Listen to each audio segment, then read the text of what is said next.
Bismillahirrahmanirrahim. Assalamualaikum warahmatullahi wabarakatuh. Jumpa lagi kita di channel saya ini. Selamat datang. Dan saya berharap dan berdoa agar kita semua sihat sejahtera selalu dan sentiasa berada di bawah rahmat dan pemeliharaan Allah Azza wa Jalla. Untuk kali ini, saya akan teruskan membaca novel Rusuh di Kuala, bab 5, di mana Zahid masih dibelenggu masalah sama ada akan kembali menerajui kepimpinan belia dan seterusnya membentuk jawatankuasa bertindak bagi membantu masyarakat kampung menghadapi cadangan projek tebus guna tanah di kampungnya oleh kerajaan negeri. Zahid tertekan apabila Pak Hasan, bekas ketua kampung, inginkan dia bertindak sesuatu. Pak Hasan percaya akan kebolehan dan kebijaksanaannya. Zahid lebih tertekan apabila kekasih hatinya Janet juga mahukan perkara yang sama. Janet seolah-olah mendesak.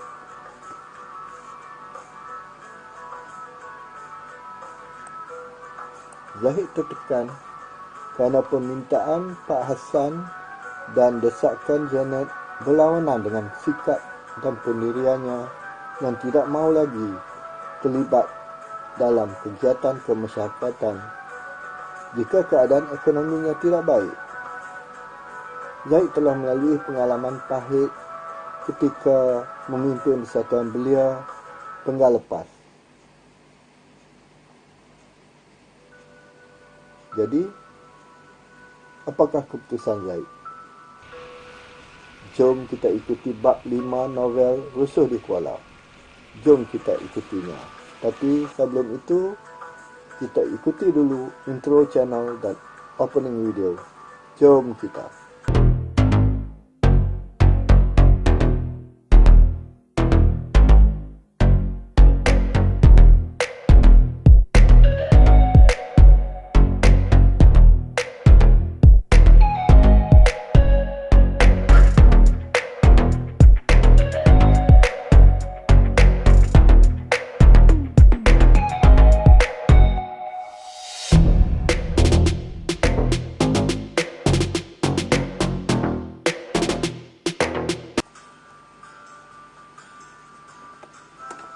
Alhamdulillah, jutaan terima kasih kerana kawan-kawan masih setia di sini bersama-sama saya. Saya juga ingin merakamkan setinggi-tinggi penghargaan kerana kawan-kawan sudah singgah dan mengikuti video ini. Ingat, pertemuan kita ini bukan saja-saja, tapi telah diatur oleh Allah Azza wa Jalla sejak azali lagi dan termaktub di Lauh Mahfuz.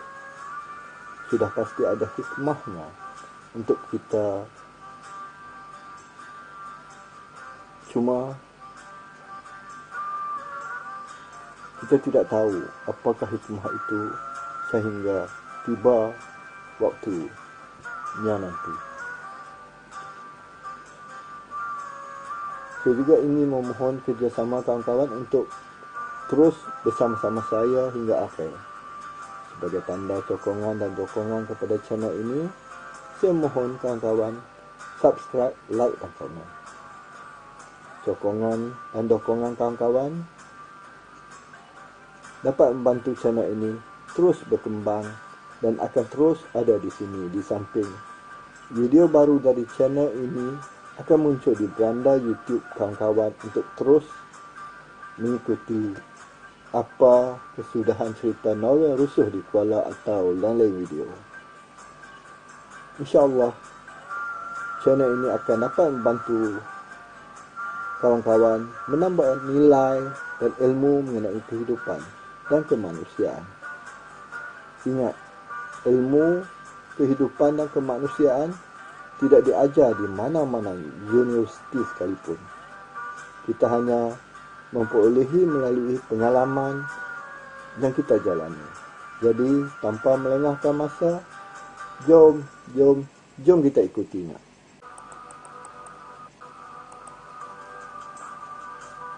Zahid masih dibelenggu masalah. Dia masih tidak dapat membuat sebarang keputusan, sama ada untuk kembali memimpin persatuan belia dan seterusnya membentuk jawatan kuasa bertindak bagi membantah projek tebus guna tanah kampung halamannya. Jauh di sudut hatinya, dia mengakui pandangan Pak Hasan itu betul. Barisan kepimpinan dalam kampung ini tidak boleh diharap untuk mengatasi masalah ini. Ini bukan bermakna mereka tidak boleh diharap untuk memimpin dan untuk mengatasi masalah ini.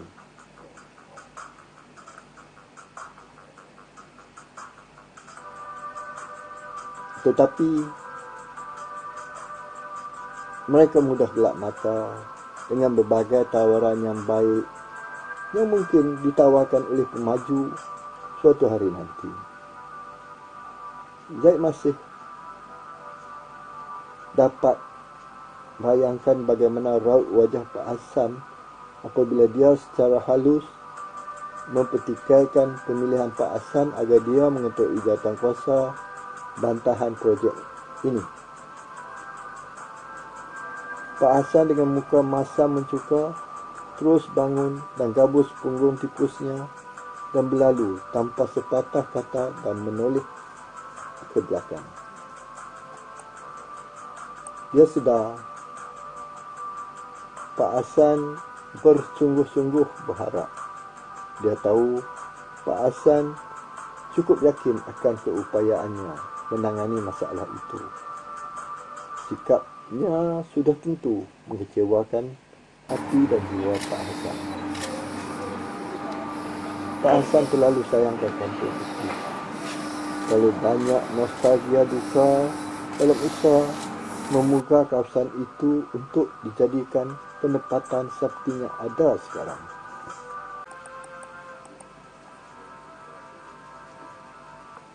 Sejak peristiwa itu, Zaid langsung tidak pernah bertemu muka dengan Pak Hasan. Zaid sedar Pak Hasan kecewa dan marahkan dia. Tapi apa yang dia lakukan? Tapi apa yang dapat dia lakukan? Dia telah menanam azam dan tekad untuk tidak menyertai kegiatan masyarakat secara terus atau memimpin mana-mana persatuan di kampung kelahirannya, melainkan kedudukan ekonominya benar-benar kukuh. Pengalaman lalu banyak mengajar dia.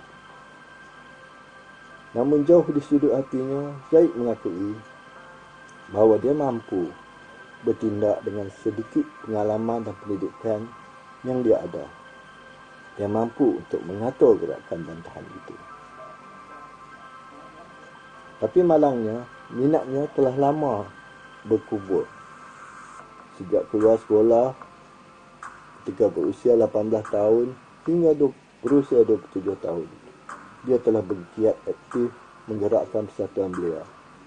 Kini baru beberapa bulan dia mengundur dan menyepi diri setelah kalah dalam perebutan jawatan pengurusi belia beberapa bulan lalu. Bukan terniat di hati kecilnya untuk terus meninggalkan kegiatan kemasyarakatan itu. Keputusan ini dibuat semata-mata untuk membina kemantapan ekonomi diri. Setelah terlibat selama 8 tahun, dia sedar dengan kedudukan ekonominya, dia tidak dapat pergi jauh dalam kepimpinan. Malah penyokong-penyokong kuatnya juga mudah berpaling tadah bila keadaan gawat.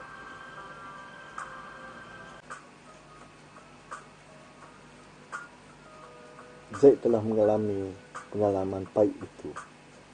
Ketika berusia 23 tahun, dia telah dilantik menjadi pengurusi persatuan belia. Dia mengatur berbagai program seperti kelab sukan, kelab rekreasi dan ekspedisi, kelab usahawan dan pasukan bentara kenuri serta banyak lagi. semua program itu menepati kehendak golongan muda di kampung itu.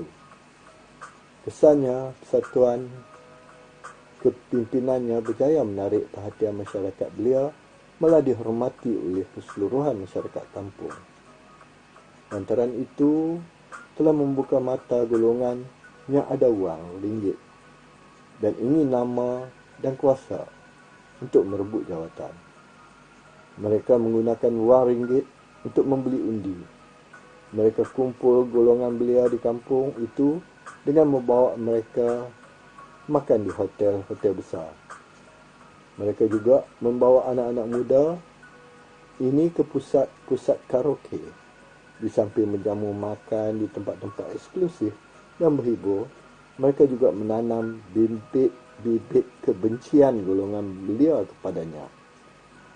So ini dibuat agar bila tiba masanya, mereka akan dapat meraih undi daripada golongan ini apabila Mesyuarat Agung Persatuan Belia diadakan nanti. Berbagai tuduhan liar dan fitnah ditaburkan semata-mata untuk menarik sokongan itu dan menyokong mereka apabila tiba masanya.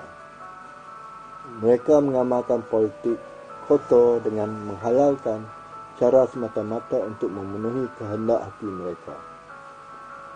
Mereka lupa batas-batas kesusilaan orang timur. Mereka juga lupa agama melarang keras umatnya menaburkan fitnah, kerana fitnah adalah lebih kejam daripada membunuh. Zaid sedar tindak tanduk golongan itu. Hampir setiap malam mereka mengusung anggota-anggota belia ke hotel dan pusat karaoke. Tapi dia tiada jalan untuk melawan mereka. Dia tidak mempunyai wang untuk dihembur bagi mempertahankan jawatan. Zaid tidak kisah dengan jawatan itu, tapi dia takut apa yang dia bangunkan musnah.